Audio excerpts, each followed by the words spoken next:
Hello and welcome to this R tutorial.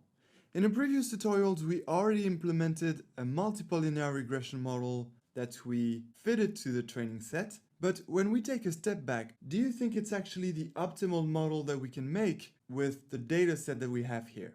You know, because when we built this model, we actually used all the independent variables.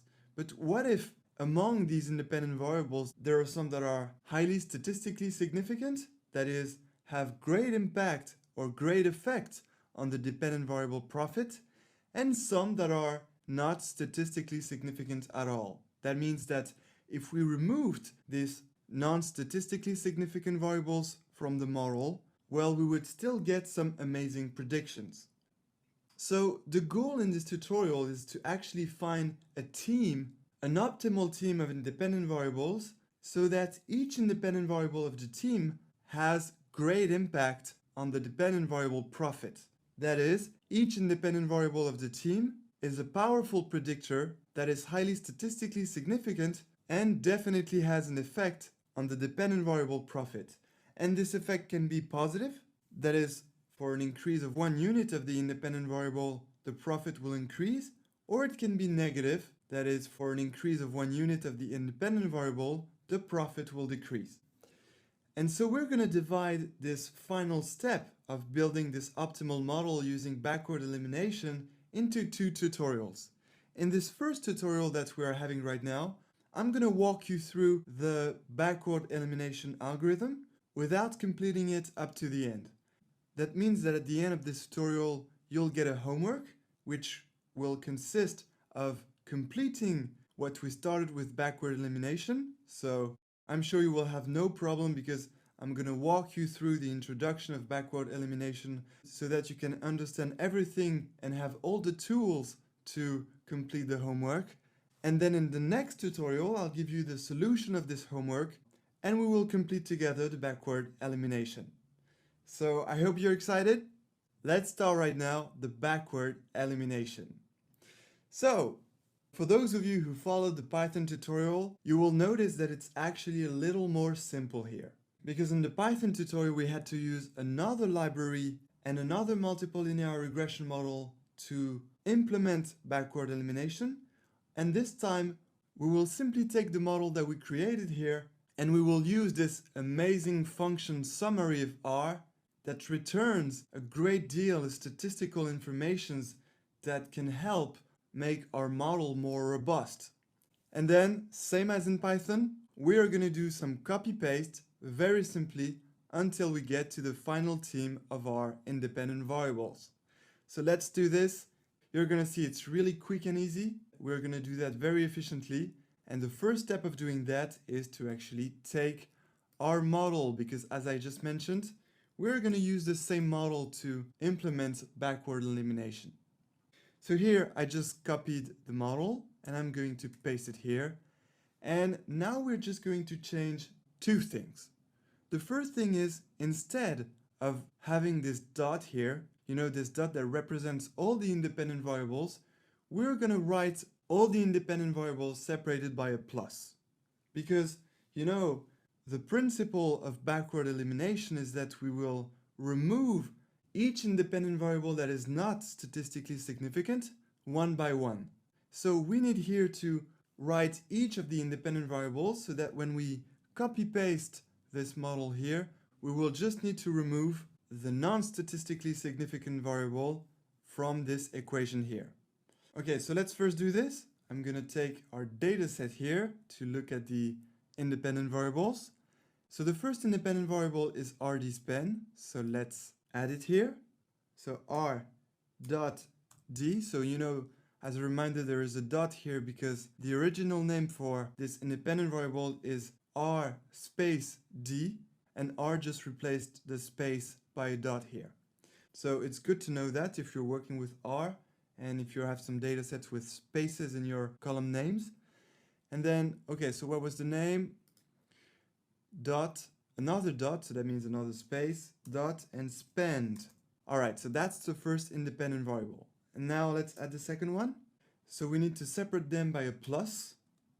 Okay, and what is the second one? The second one is administration, Okay, so here there is no dot, everything is fine, just as it's spelled, right? Administration plus marketing spend plus, and we have one last independent variable, which is the state. So here we don't need to create the dummy variables as we did in Python, because remember, we used here this amazing factor function that encoded this state categorical variable into factors that are 1, 2, 3. And there is no relational order between those categories, so everything is fine. We don't need to create any dummy variables. So that's the beauty of R. And so here, same, we don't need to sum two separate dummy variables. We can take the original independent variable state. Okay, so as I mentioned, there are two things that we would like to change here. The first thing was to replace the dot by all this independent variables separated by a plus. And now the second thing that we would like to do, but it's not compulsory, it's just because I would like to use all the data set to see the correlations, is to replace here training set by simply our data set. So that's not compulsory. We can actually do backward elimination using the training set. But we're just taking the whole data set in order to have complete information about which independent variables are statistically significant and which independent variables are not. Okay, and now actually we're almost ready. We just need to use the summary function, which we actually already used before. And there is nothing more simple than using the summary function. We just need to take the summary function here, and then in parentheses, we input our regressor. Here it is. And now that's actually ready. We're actually ready to start the first steps of our backward elimination. Well, speaking of backward elimination, let's have a look at the slide you saw with Kirill in the intuition tutorial. And here's the slide. So let's have a quick reminder about the 5 steps here. So the first step is to select a significance level that is a threshold for our p-value, such that if the p-value of an independent variable is below this significance level, then this independent variable stays in the model. And if the p-value of the independent variable is higher than the significance level, then it will not stay in the model. We will remove it. So, but the first step is just to select a significance level. We don't have to do anything here with the independent variables. We just need to choose one, and we're going to choose 5%, 0.05. Okay, and now step 2. Step 2 is to fit the full model with all possible predictors. So that's actually what we've just done, by taking all our independent variables in our regressor using the lm function. That actually fits the full model with all the possible predictors, that is, with all the independent variables. Okay, so done. And now what is step 3? Step 3 is to look at the predictor that has the highest p-value. So we will find it thanks to our summary function. And if the p-value is higher than the significance level, that is if it's higher than 5%, then we'll go to step 4. And if that's not the case, our model is actually ready. But don't worry, it will not be that quick. So let's suppose we found the highest p-value higher than the significance level of 5%, then we need to move on to step 4. And the step 4 is actually to remove this independent variable that has the highest p-value. And once we remove the predictor, we're ready to move on to step 5, which is to fit the model without this variable. So that's why, we wrote all the independent variables one by one separated by a plus, because, once we reach step 5 here, we will just copy paste the regressor and the summary function and remove this independent variable that had the highest p-value from the regressor to build a new regressor without this variable, and that will fit this model without the variable. And once it's done, we go back to step 3 here to repeat the same pathway. That is, once again, we're going to look for the independent variables among the new team of independent variables without the independent variable that we just removed. So we're going to look for the independent variable that has the highest p-value. And same, If the p-value is higher than the significance level, we'll go to step 4, and otherwise our model is ready. So let's do this. We already completed step 1 by choosing a significance level of 5%. And same for step 2, we actually fitted the model with all possible predictors. Well, we need of course to execute the code. And now we will move on to step 3, which will consist of looking for the independent variable that has the highest p-value. So let's do this right now. Okay, so as I just mentioned, we need to execute this to build our regressor with all the independent variables. Well, actually, we don't really need to execute this because we actually executed this code section here that builds exactly the same regressor. But just to complete all these steps in this tutorial, let's execute that again. That will not cause any issue. So I'm going to press Command and Control plus Enter to execute. And here we go. Same regressor created again with a different syntax. And that's because we want to remove the non-significant independent variable one by one. Great. So that actually completes step 2. And now let's move on to step 3, which was to look for the independent variable that has the highest p-value. And to do this, we're going to select this summary function with the regressor inside and press Command and Control plus Enter to execute. Let's move that up a little bit. So these informations are very important informations when we want to build a robust model. And that's not only thanks to the informations about the p-values here that will help select the optimal team of independent variables, because below we also have this multiple r-squared and this adjusted r-squared that will help us build even more robust model than the one we're going to make in the next 2 tutorials. Because at the end of this part, there is this section called Evaluating Models Performance to actually improve the model performance. And in this part, we will actually use the multiple r-squared and the adjusted r-squared to finalize our journey towards the most robust model. And you will perfectly understand why at the end of this part. But for now, let's focus on the p-values. So the p-values are actually in this column. And in R, there is actually a shortcut to look at the statistical significance. It's this last column here. Well, this last column doesn't have a name, but you need to look at the stars here. Because as a reminder, the more the p-value is below 5%, our significance level, then the more the independent variable will be statistically significant for the dependent variable profit. And the more the p-value is higher than the significance level 5%, then the less statistically significant the independent variable will be. So in short, the lower is the p-value, the more your independent variable will have high impact on your dependent variable, and the higher is the p-value, the less impact your independent variable is going to have on the dependent variable.